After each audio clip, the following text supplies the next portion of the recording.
네, 안녕하십니까. 북한에서 깃털처럼 가볍게 날라온 남자, 북한 남자 박유성입니다. 여러분들 반갑습니다.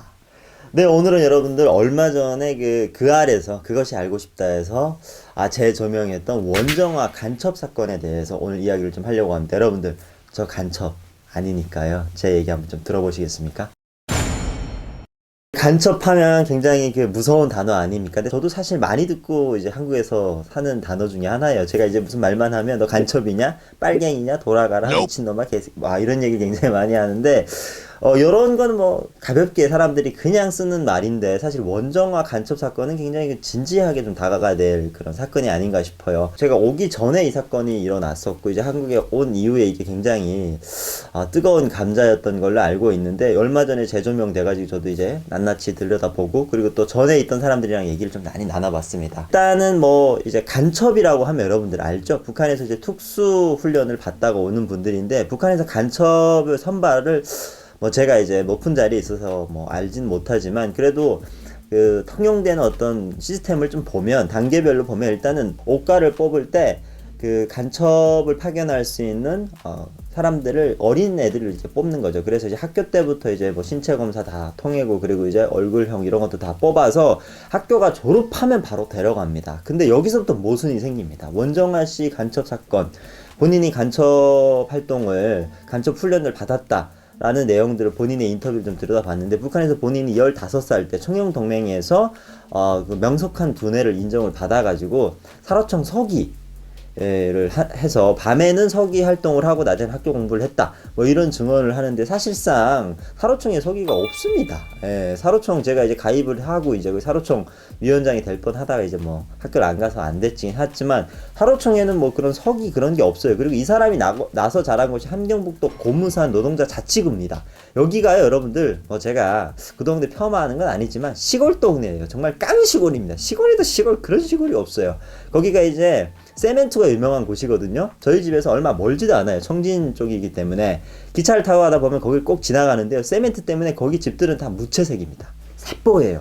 거기 사람이 인구가 5천 명도 안 되는 걸로 알고 있는데 본인이 거기서 명석한 두뇌를 인정받아서 그 국가의 눈에 들어가지고 15살부터 정치대학교에서 이제 간첩훈련을 받았다. 자, 간첩훈련을 받았던 또 훈련에 대해서도 굉장히 웃긴 게 본인이 물에 들어가서 오래 참기, 숨 오래 참기, 그리고 이제 표창 던지기, 독침으로 사람 죽이기 뭐 이런 훈련을 받았다라고 하는데 실질적으로 이제 간첩으로 한국에 내려왔다가 이제 전향하신 분 얘기들 들어보면 북한 간첩들이 그런 훈련을 안 받는다는 거예요. 네. 심지어는 표창 던지기. 이게 어디서 나오는 건지 알아요? 북한의 유명한 영화 중에 홍길동이 있습니다. 홍길동에서 그 검은 그림자 군단이 그래서 던지는 표창 던지기 이런 걸 얘기하는 것 같은데 영화를 너무 많이 본 것 같지 않나 라는 생각을 합니다. 자, 아무튼 이 사람이 이렇게 북한에서 뭐 특수훈련을 받다가 중국으로 들어와서 본인이 중국에서 간첩 활동을 했다 라는데 간첩 활동 내용들이 대부분 이런 겁니다. 탈북자를 색출해서 북송을 시키는 일에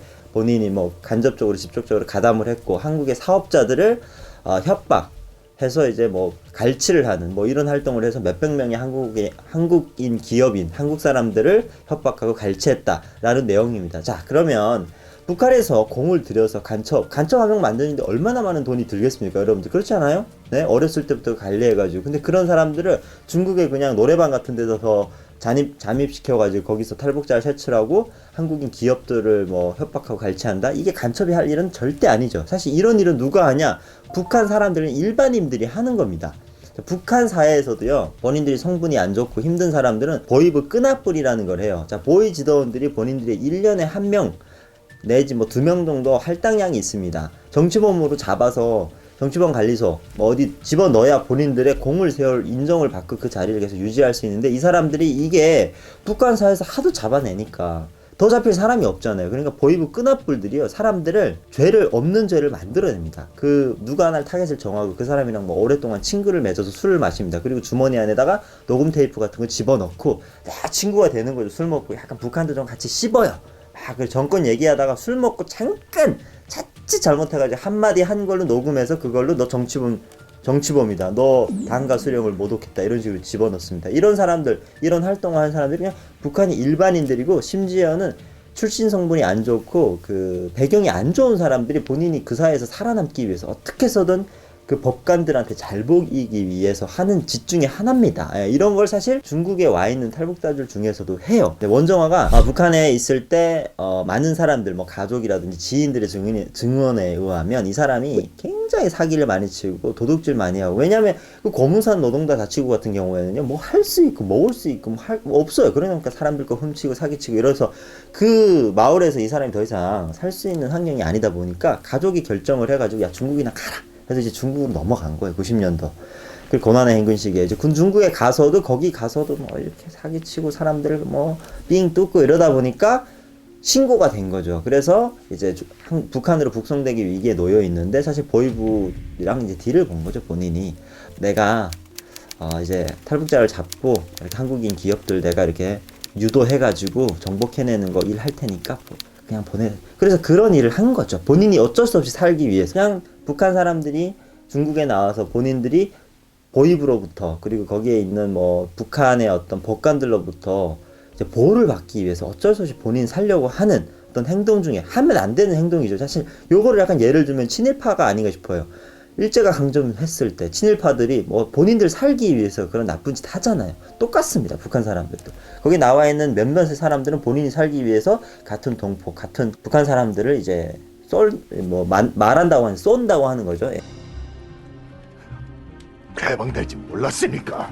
이 사람이 뭐 결정적인 문제가 터진 거는 이제 그때도 이제 한국인 기업인 사람이 중국으로 와서 활동을 하고 있는데 이제 원 씨랑 같이 원정화 씨랑 이제 뭐 이렇게 관계를 맺다가 이제 임신을 본인이 했다라고 이제 그 사람 협박해서 이제 결혼을 하겠다 해서 이 사람이 원정화 씨가 이제 한국으로 입국을 한 거죠. 임신한 당시에. 근데 알고 봤더니 한국에 들어와서 그 사람과 결혼을 하지 않고 본인이 그냥 애를 낳았다. 알고 봤더니 나중에는 그 애가 그러니까 이제 원정화 씨에게 협박을 받아서 어쩔 수 없이 원정화 씨를 한국에 데려온 그 사람의 애도 아니었다. 뭐 이런 얘기가 오갑니다. 자, 한국에 와서 여러 가지 활동들을 해요. 뭐 본인이 사업도 하고 그리고 이제 안보 강사로도 활동을 하는데 절정적인 게 2008년에 안보 강연을 다니면서 이제 알게 됐던 정훈장교, 7살 어린 정훈장교와 이제 눈이 맞아서 연애를 시작하죠. 근데 그 당시에 이제 정훈장교가 본인이 느끼기에 자꾸 뭔가 미행을 당하는 느낌이 들어서 봤더니 이제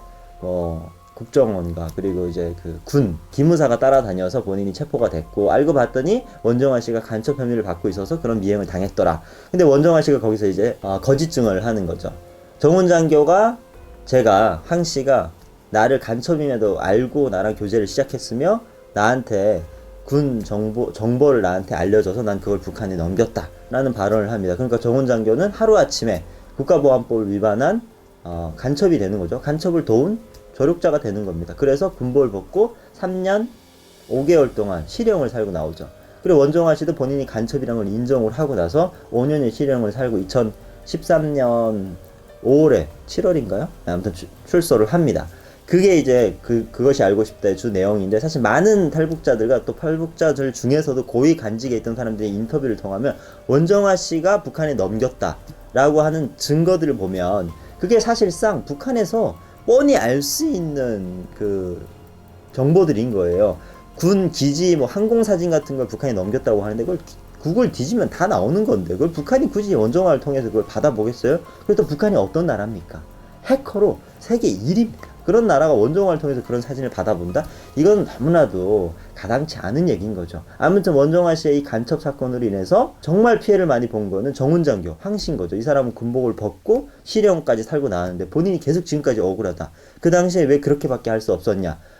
협박을 받았다는 거죠. 네가 만약에 원정화 씨의 간첩 혐의를 인정을 하고 조력을 했다라는 것만 인정을 하면 군복만 벗고 그 경미한 그런 죄를 이제 감옥을 보내질 테지만, 만약에 국가보안법으로 네가 들어가면 평생 거기 살지 않으면 정말 가하면 넌 사형이다, 이런 식으로 협박을 했기 때문에 이 사람이 그 당시에 어쩔 수 없이 그렇게 했다는 거죠. 그래서 지금 다시 상소를 해서 내 억울함을 풀어달라 이렇게 얘기를 하는데, 문제는 이겁니다. 원정화 씨가 본인이 2013년도에 출소하고 나와서 본인이 아직까지 최초 간첩 타이틀을 달고 강연도 다니고 TV도 가끔 나오면서 활동을 하고 이어가고 있는데 본인이 간첩이 아니란 얘기를 안 하는 겁니다. 본인이 간첩이라고 계속 우기는 거죠. 예.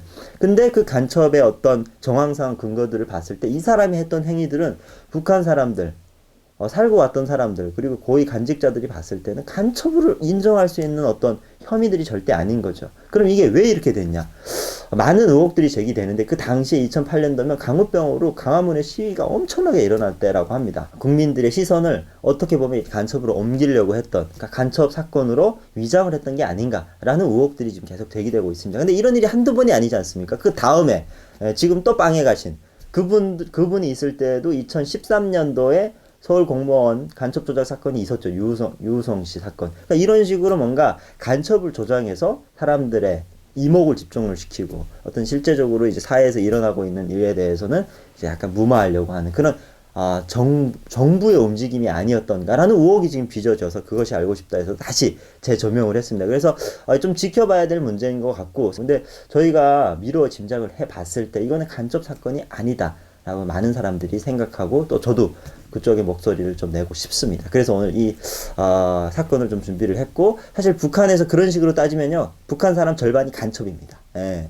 끈앞볼로 모든 사람들이 살아남아야 되니까 그런 활동을 하면서 본인의 목숨을 챙기는데 그게 간첩이다 하면 모든 사람들이 다 간첩인 거죠. 이건 정말 말도 안 되는 일이다 라는 걸 여러분들한테 말씀을 드리면서 이 사건 앞으로 어떻게 진행이 될 건지 지켜봐 주시면 감사하겠습니다. 오늘도 여러분들 북한 남자 재밌게 봐주셨다면 좋아요, 구독 꼭 눌러주시고요. 다음에 또 만나뵙도록 하겠습니다. 안녕히 계십시오.